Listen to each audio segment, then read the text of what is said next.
Assalamualaikum warahmatullahi wabarakatuh. Perkenalkan, nama saya Atika Suri dari IPS 2. Pada video kali ini, saya akan membahas tentang proses masuknya agama Hindu, Buddha, dan Islam ke Indonesia, serta pengaruh agama tersebut terhadap Indonesia. Sebelum dimulai, mari like, comment, dan subscribe dulu guys. Proses masuknya agama Hindu dan Buddha di Indonesia. Agama Hindu dan Buddha pada awalnya berkembang di India. Setelah itu, barulah menyebar ke negara-negara di dunia, termasuk Indonesia. Masuknya agama Hindu-Buddha di Nusantara dimulai pada awal Masehi, melalui jalur perdagangan. Hal ini dipengaruhi oleh pesat Indonesia yang sangat strategis dan dalam bidang pelayaran dan perdagangan. Melalui hubungan perdagangan, muncullah pengaruh bagi kedua belah pihak dan terjadilah akulturasi kebudayaan. Teori masuknya agama Hindu-Buddha di Indonesia. Para ahli memiliki perbedaan pendapat terkait proses masuknya agama Hindu-Buddha di Indonesia.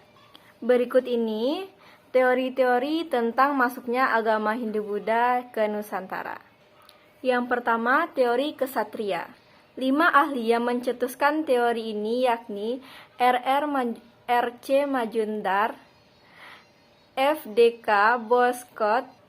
Teori ini menyatakan bahwa agama Hindu-Buddha dibawa oleh golongan prajurit kesatria yang mendirikan kerajaan di Nusantara.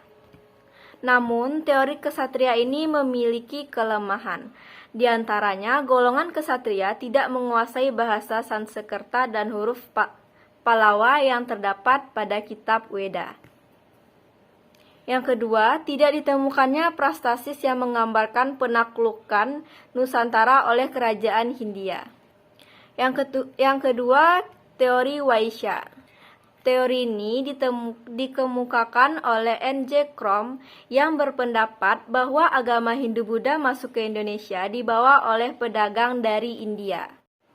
Agama tersebut bisa disebarkan dengan cara pernikahan, hubungan dagang, atau interaksi dengan penduduk setempat saat pedagang dari India bermukim untuk sementara di Nusantara. Teori ini diperkuat dengan keberadaan kampung keling, yaitu kampung para pedagang di Indonesia. Adapun kelemahan dari teori ini yaitu kaum Waisya tidak menguasai bahasa Sanskerta dan aksara Palawa. Motif golongan Waisya hanya berdagang, bukan menyebarkan agama. Yang ketiga yaitu teori Brahmana. Yang ketiga yaitu teori Brahmana yang berpendapat bahwa agama Hindu-Buddha dibawa oleh kaum Brahmana yang berhak mempelajari dan mengerti isi kitab suci Weda. Kedatangan mereka diduga atas undangan para penguasa lokal yang tertarik dengan agama Hindu. Sebelum kembali ke India, kaum Brahmana tidak jarang meninggalkan kitab Weda sebagai hadiah bagi raja di Nusantara. Adapun kelemahan dari teori ini yakni raja-raja di Indonesia tidak mungkin dapat mengerti isi kitab Weda tanpa dibimbing oleh kaum Brahmana. Yang keempat ada teori Sudra. Teori ini dipercaya bahwa masuknya agama Hindu-Buddha ke Indonesia dibawa oleh para India berksatria Sudra. Hanya sedikit orang yang setuju tentang teori ini, salah satunya von van Weber, yang mempunyai alasan sebagai berikut ini. Golongan berkasta Sudra atau pekerja kasar dari India menginginkan kehidupan lebih baik dengan pergi ke daerah lain, salah satunya Indonesia.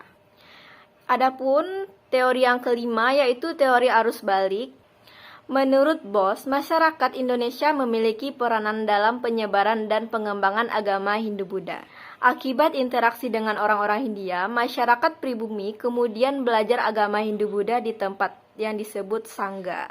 Setelah belajar bahasa Sanskerta, kitab suci, satria, dan budaya tulis, penduduk lokal kemudian mendalami Hindu-Buddha di India.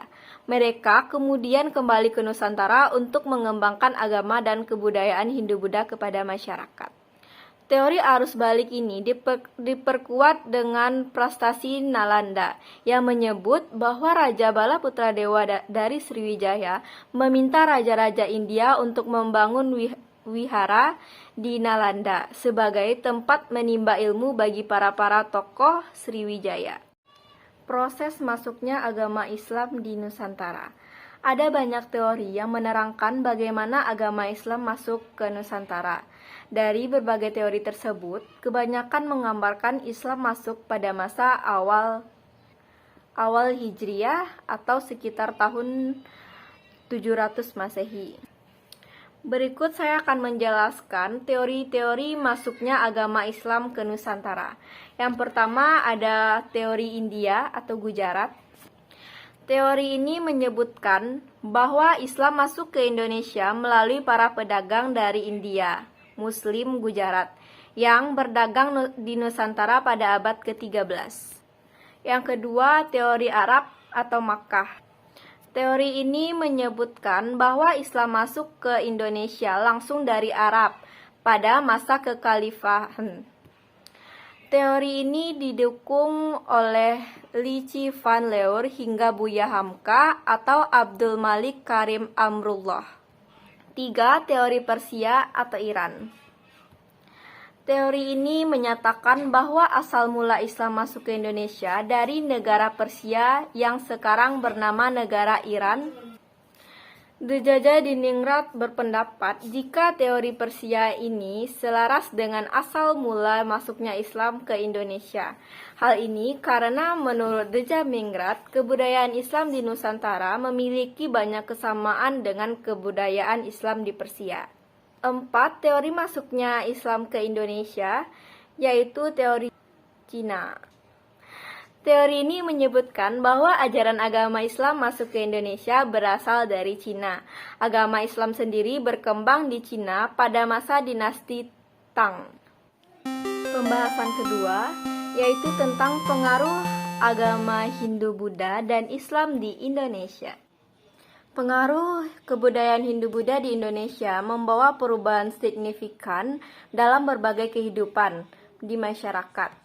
Adapun perwujudan akulturasi antara kebudayaan Hindu-Buddha dengan kebudayaan Indonesia terlihat dari seni bangunan, bahasa dan tulisan, kepercayaan dan filsafat, dan juga sistem pemerintahan. Berikut penjelasannya. Yang pertama, seni bangunan. Pengaruh Hindu-Buddha secara fisik paling jelas tampak pada bangunan candi, di mana candi merupakan bangunan yang paling banyak didirikan pada masa pengaruhan kebudayaan Hindu-Buddha di Indonesia. Candi memiliki arti atau bentuk bangunan beragam, misalnya candi yang berfungsi sebagai tempat peribadahan dan makam. Salah satu contoh candi yaitu Candi Prambanan, Candi Borobudur, Candi Muara Tikus. Yang kedua, bahasa dan tulisan. Pengaruh Hindu-Buddha mengantarkan masyarakat Indonesia kepada budaya tulis atau zaman sejarah. Budaya tulis ini menggunakan bahasa Sanskerta dengan huruf Pallawa atau jenis huruf yang digunakan di bagian selatan India. Dalam perkembangannya, huruf Pallawa menjadi dasar dari huruf-huruf lain di Indonesia seperti huruf Kawi, Jawa kuno, Bali kuno, Lampung, Batak, dan Bugis Makassar. Sementara bahasa Sanskerta mengalami stagnasi karena digunakan hanya di lingkungan terbatas, yaitu di istana dan khusus digunakan oleh kawanan Brahmana. 2. Kepercayaan dan filsafat. Kepercayaan yang berkembang di Indonesia sebelum dikenalnya agama Hindu-Buddha adalah kepercayaan yang bercorak animisme dan dinamisme. Seiring masuknya pengaruh Hindu-Buddha, maka masyarakat Indonesia pun mulai menganut agama tersebut. 4. Sistem pemerintahan. Pengaruh kebudayaan Hindu-Buddha di Indonesia mengubah sistem pemerintahan yang ada di Nusantara. Awalnya sistem pemerintahan bercorak kesukuan dan kerakyatan, menjadi monarki dengan hierarki tingkatan yang jelas. Struktur pemerintah monarki berlaku umum semua kerajaan Hindu-Buddha yang pemerintah muncul di Indonesia. Mulai dari Kutai sampai Majapahit, artinya pemimpin tertinggi pemerintahan adalah raja, di mana raja dipilih berdasarkan faktor keturunan dari dinasti yang berkuasa. Dan dan dikukuhkan oleh kasta Brahmana atau kasta yang paling disegani oleh masyarakat Hindu. Yang kedua dari seni sastra. Pengaruh Islam pada seni sastra sangat banyak. Di Sumatera muncul karya sastra yang berbentuk hikayat, syair, tambo, dan silsilah. Di Jawa muncul karya sastra seperti suluk, babat, tembang, dan kitab. Contoh kerajaan Islam di Indonesia, yang pertama ada Kerajaan Perla, Kerajaan Samudra Pasai, Kerajaan Aceh Darussalam, Kerajaan Ternate dan Tidore, Kerajaan Demak, Kerajaan Panjang dan Mataram, dan Kerajaan Banteng dan Cirebon, dan lain-lainnya. Yang kedua dari seni sastra. Pengaruh Islam pada seni sastra sangat banyak. Di Sumatera muncul karya sastra yang berbentuk hikayat, syair, tambo, dan silsilah.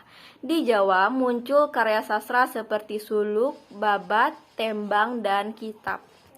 Contoh kerajaan Islam di Indonesia, yang pertama ada Kerajaan Perla, Kerajaan Samudra Pasai, Kerajaan Aceh Darussalam, Kerajaan Ternate dan Tidore, Kerajaan Demak, Kerajaan Panjang dan Mataram, dan Kerajaan Banteng dan Cirebon, dan lain-lainnya.